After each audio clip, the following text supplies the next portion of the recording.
Vor 4 Jahren, 6 Monaten und 6 Tagen haben wir unser Leben in Deutschland abgebrochen, haben geheiratet, haben uns auf unsere Fahrräder gesetzt und sind seitdem auf Fahrradweltreise. In diesem Video wollen wir euch zeigen, was wir in dieser Zeit gelernt haben. Viel Spaß! Oh mein Gott, ihr wollt in den Kosovo fahren? Was? Ihr wollt in die Türkei fahren? Wie bitte? In den Iran? Boah, in Indien, da werdet ihr doch auf jeden Fall überfallen. Was? Nach Mexiko? Da sind doch alle nur kriminell. Solche Dinge haben wir oft gehört, bevor wir in das jeweilige Land eingereist sind. Und das hat sich auch über unsere gesamte Reise so durchgezogen. Aber wie sich selbstverständlicherweise herausgestellt hat, haben wir in diesen Ländern, wo die Leute am meisten Angst vor hatten, die schönsten Erfahrungen gemacht. Was wir auf dieser Reise gelernt haben, ist, dass die Menschen in jedem Land nett, freundlich, hilfsbereit, interessiert und einfach nur toll waren. Viele sagen jetzt vielleicht, dass es ein bisschen naiv ist und dass die Welt in Wirklichkeit viel, viel schlimmer ist. Aber das Problem ist halt, dass diese Menschen die Welt oft nur in den Nachrichten gesehen haben. In den Nachrichten gibt es aber keine guten Geschichten.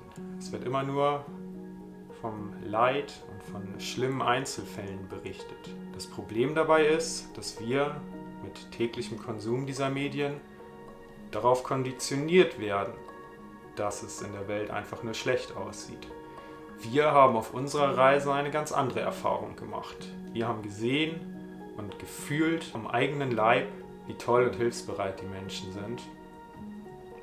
Und dass das, was in den Nachrichten gezeigt wird, wirklich nur absolute Einzelfälle sind. Und dass jeden Moment auf diesem Planeten Millionen von tolle Geschichten und Momente passieren, aber die sind es halt nicht wert, darüber berichtet zu werden. Auf unserem YouTube-Kanal, in unseren Videos versuchen wir genau das jedoch darzustellen. Wir zeigen, wie das Leben wirklich ist, wir zeigen die Realität, wir zeigen, wie wir hautnah in diesen Ländern sind und zeigen, wie schön und wundervoll unser Planet Erde ist. Auf dieser Reise haben wir gelernt, dankbar zu sein für ganz einfache Dinge dieses Lebens, die für uns in westlichen Ländern zu Selbstverständlichkeit geworden sind. Wir nehmen die Sachen gar nicht wahr und wir haben die Sachen kaum mehr zu schätzen. Und das haben wir auf jeden Fall sehr intensiv auf unserer Reise erlebt, wie wichtig das Wasser ist, wie manchmal wichtig ein Dach über Kopf ist. Wir haben gelernt, die Sachen bewusst wahrzunehmen und diese Kleinigkeiten richtig zu genießen. Es ist unglaublich, was für eine Erfahrung ist, nach 2 Wochen durch die Wüstendurchquerung unter einer lauwarmen Dusche zu stehen und jede einzelne Wassertropfen auf deinem Haut zu spüren. Wann hast du das letzte Mal eine wildfremde Person nach Hilfe gefragt? Wenn du mit dem Fahrrad durch die weiten Steppen Kasachstan fährst, auf der Suche nach Wasser und nirgendwo Wasser zu sehen ist, lernst du diese Fähigkeit. Du hältst das nächste Auto an und fragst die Menschen, wo gibt es Wasser? Habt ihr Wasser? Könnt ihr mir helfen? Die Antwort wird so gut wie immer ein breites Lächeln sein. Entweder die sofortige Hilfe durch Wasser, die Antwort, wo wir in nächster Zeit Wasser finden können, oder, was noch viel öfter passiert, dass man nach Hause zu diesen Menschen eingeladen wird. Fragen kostet nichts und bringt einem doch so viel. Auf unserer Reise haben wir gelernt, die Menschen zu fragen, wenn wir nicht weiter wussten. Und jedes Mal waren wir einfach nur begeistert, mit wie viel Hilfsbereitschaft und mit was für einem breiten Grinsen die Menschen auf uns zukommen und uns weiterhelfen. Und gerade heutzutage brauchen wir doch viel, viel mehr Kommunikation. Und eine Frage an eine wildfremde Person ist auch für diese wildfremde Person einfach eine Möglichkeit zu zeigen, wie nett und hilfsbereit sie ist Und das machen die Menschen auch gerne. Wir sind doch alles nette und hilfsbereite Menschen. Und sobald wir eine Frage bekommen, eine Frage nach Hilfe, können wir diese Hilfe dann auch umsetzen. In den letzten 4 Jahren haben wir gelernt, minimalistisch zu leben. Alles, was wir besitzen und was wir brauchen, passt in unseren Packtaschen, die wir an den Fahrrädern haben. Wir haben gelernt, dass Funktionalität die Sachen wichtig ist oder wichtiger ist. Die Sachen, die wir jetzt dabei haben, haben wir sehr selektiv ausgesucht. Natürlich im Laufe des Reise kamen neue Sachen dazu, wurden die Sachen aussortiert. Wir haben unseren Weg sozusagen gefunden, die Gegenstände, die wir brauchen, die Klamottenstücke, die wir brauchen.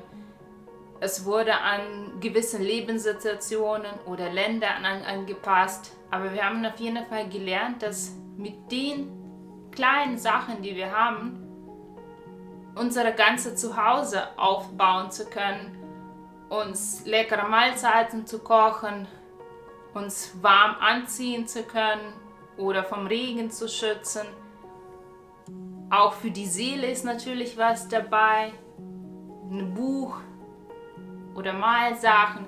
Wir haben unseren Weg gefunden und wir haben gefunden, dass nicht die Sachen wichtig sind, sondern die Erlebnisse, die wir auf unserer Reise erleben. Don't collect things, collect memories. Unsere gesamte Reise, ja quasi unsere Erinnerungen, sind auf Social Media fast taggenau dokumentiert. Und der eine oder andere mag das vielleicht kritisch bewerten und auch wir sehen es definitiv leicht kritisch. Man muss auf jeden Fall aufpassen, was man auf Social Media macht und man hat definitiv eine sehr große Verantwortung. Aber über Social Media haben wir halt auch die Möglichkeit, andere Menschen zu motivieren und zu inspirieren.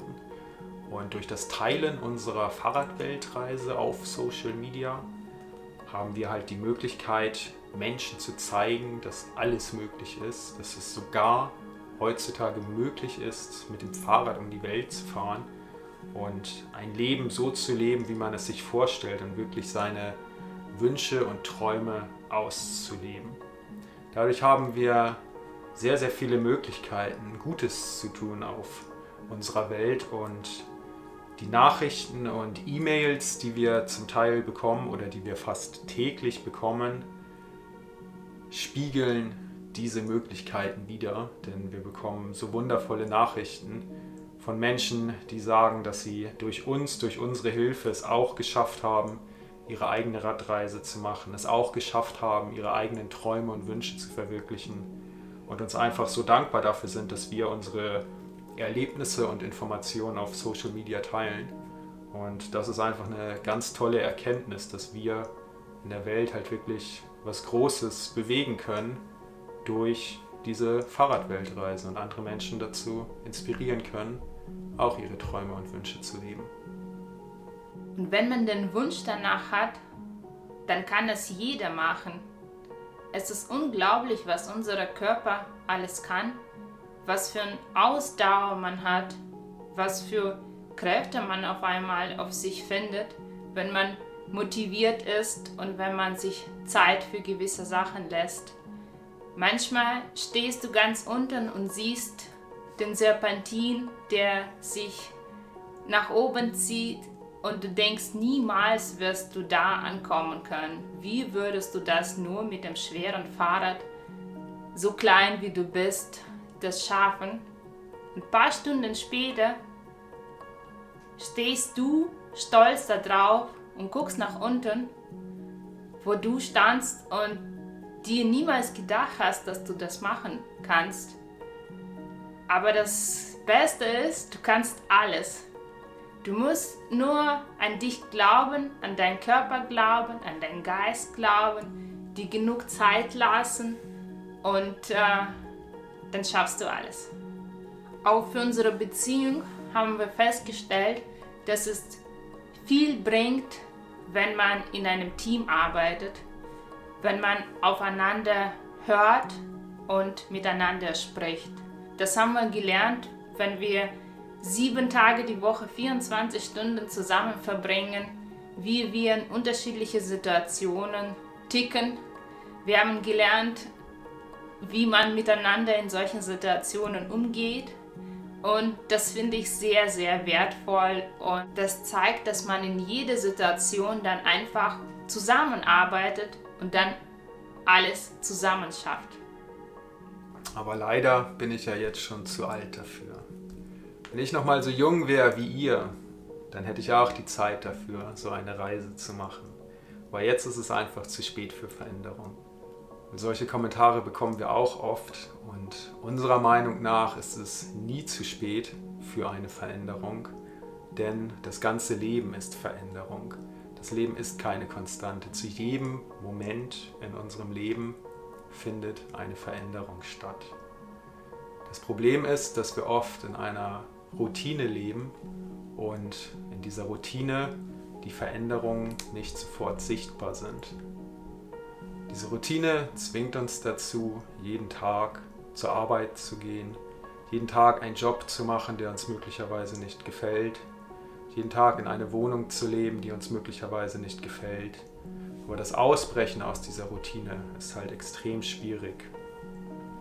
Und wenn man erstmal lang genug in dieser Routine drinne ist, verändert sich dein Gehirn, verändert sich deine Denkweise und es wird von Tag zu Tag schwieriger, da rauszukommen. Auf unserer Reise haben wir jetzt eine ganz, ganz andere tägliche Routine. Jeden Tag sehen wir neue Dinge, jeden Tag wissen wir nicht, wo wir aufwachen werden, jeden Tag wissen wir nicht, wo wir schlafen werden, jeden Tag wissen wir nicht, wo wir Mittagessen werden, jeden Tag wissen wir nicht, was hinter der nächsten Kurve lauert. Das führt dazu, dass unser Gehirn, unser Geist auf einem ganz anderen Level funktioniert. Wir haben nicht diese eingefahrene Routine, sondern wir sind voll gegenwärtig, spüren die Zeit, spüren auch, wie viel langsamer die Zeit so an uns vorbeistreicht, weil wir halt jeden Moment so intensiv spüren und jeder Moment so neu ist und nicht in dieser Routine stattfindet, die jeden Tag immer wieder die gleiche ist. Wir haben auf unserer Reise aber auch immer wieder andere Radreisende getroffen, die es genauso geschafft haben wie wir, aus dieser Routine rauszukommen und seinen Wünschen wirklich nachzugehen und seine Wünsche, seine Träume in die Realität umzusetzen. Und weil wir auch so viele Nachrichten und E-Mails von Leuten bekommen, die Fragen haben zum Thema Radreisen, wie können sie auch aus der Routine ausbrechen, wie können sie eine Radreise in ihren Alltag integrieren, welche Informationen brauchen sie. Alle möglichen Fragen gibt es zum Thema Radreisen. Welches Equipment, welches Fahrrad, wie bekomme ich ein Visum, wie plane ich die Strecke, woher weiß ich, wie das Wetter ist, woher weiß ich, wie die Strecke ist, wo kann ich übernachten, wo bekomme ich was zu essen, wo bekomme ich Wasser. Es gibt so viele Fragen und vor allem gibt es auch so viele Ängste, um halt diese Reise zu starten. Leute haben Angst, ihren Job zu verlieren, Leute haben Angst, wissen nicht, wie sie es mit ihrer Familie regeln sollen, wissen nicht, sie haben ein Haus und so weiter, wissen nicht, wo das Geld herkommt. Und wir haben uns halt überlegt, wir wollen unser gesamtes Wissen und unsere Motivation in einem Online-Videokurs verpacken, um halt dir, euch, diesen Menschen dabei zu helfen, ihre Träume wirklich in die Tat umzusetzen. Das Problem ist halt, viele Leute sagen immer, ja, ich würde gerne und ja, nächstes Jahr, aber es passiert leider nichts. Und wir wollen jetzt mit unserem Wissen, mit unserer Motivation dir dabei helfen, deine Träume wirklich in die Realität umzusetzen. Und ja, da haben wir jetzt diese Idee, einen Online-Kurs zu erstellen. Und an dieser Stelle wäre es sehr, sehr nett, von euch einmal zu hören, wer daran Interesse hätte. Ob wir damit wirklich eine Zielgruppe treffen, ob es jemanden bei euch gibt, der dieses Angebot in Anspruch nehmen würde. Und wenn ja, schreibt uns bitte einfach mal eine E-Mail an info@rausgefahren. Den Link gibt es auch noch mal unten in der Videobeschreibung.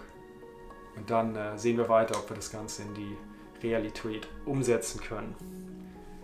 Das war's das waren unsere Erkenntnisse, unsere Ideen, die wir jetzt die letzten Tage gesammelt haben.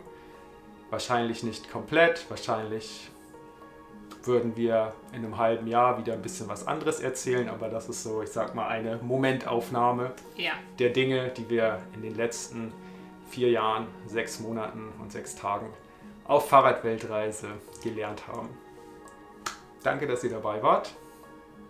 Wir sehen uns im nächsten Video. Lasst einen Daumen nach oben da und ein Abo und einen Kommentar. Ciao. Bis dann. Bis zum nächsten Mal.